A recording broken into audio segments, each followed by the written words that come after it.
So to continue with the effect of the environmental factors and effect of the chemicals on the virus. Using chemicals to destroy the viruses is very important, but there are some specific kind of the factors which need to be considered when we are using some chemicals to kill the viruses or to inactivate the viruses. Using chemicals to destroy the microorganisms and the viruses is very important. Select the appropriate germicidal chemicals. Which chemical is going to be selected for which specific kind of the virus or which specific kind of the microorganism is very important. Most of the time there are the toxicity results, and toxicity benefit must be weighed against the risk of the use. If we are going to use for the food items, we need to be see that whether the chemicals is going to be use some chemical used to be some toxicity results or some or not.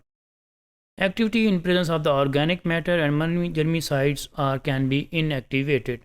Then the third one is the compatibility of that chemical, whether that chemical which we are going to use to kill the virus is compatible with the material being treated liquids or not, whether it is compatible with the electrical equipment or whether we can use the gases. Number 4 are the residues. Quite capable, the chemical, most of the chemicals are quite capable of residues inside the body. So the residues can be also very important. They can be toxic or they can be corrosive. Then the cost and availability, whether the chemical are cheap or expensive, whether they are available or not when they are needed, also very important. Then their storage and the stability. Concentrated stock decreases the storage space, so it is very important whether we have the enough space to store it when there is needed, and they are quite stable at different storage temperatures. Then the environmental risk agents maybe need to be neutralized before disposal of those chemicals after the using them with those viruses. The proper concentrations of chemicals are also very important factor for different kind of the viruses. Most of the time the same chemicals can be used to kill different kind of the viruses, but its concentration should be the change. Low concentration is enough for some specific kind of the virus, and high concentration is again capable of killing or inactivating some virus at the different kind of the virus.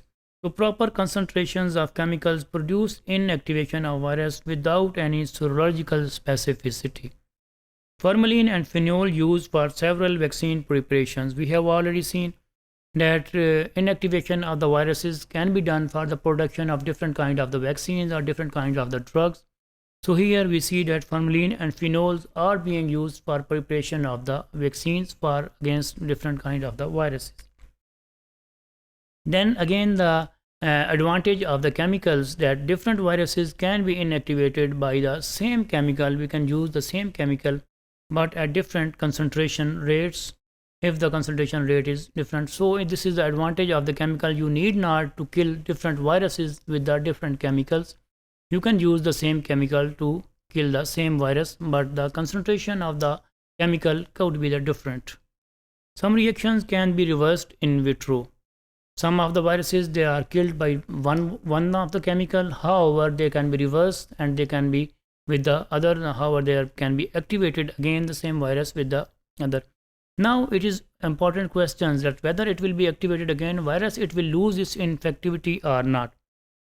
We have taken the example of the tobacco TBV virus. This will be inactivated TBV by the formalin and then reactivated by the dialysis again.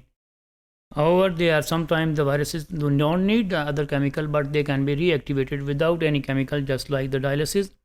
Same can be reactivated by high protein medium. Sometimes they also can be reactivated by the using them in the high protein medium. So this question is also very important for the production of drugs or vaccines, whether they will remain their infectivity or not after reactivation, whether they will be able to produce some specific kind of the immune responses inside the body of their specific host after their reactivation. Mercury chloride is another example. Inactivated can be reversed by the hydrogen sulfide treatment. So some chemicals, they can be reversed by some other chemical. We have already seen it. Some chemicals cause extensive damage, like urea causes severe protein damage. Just like this, we can see the different results of the chemicals and how these chemicals can affect on different kind of the viruses.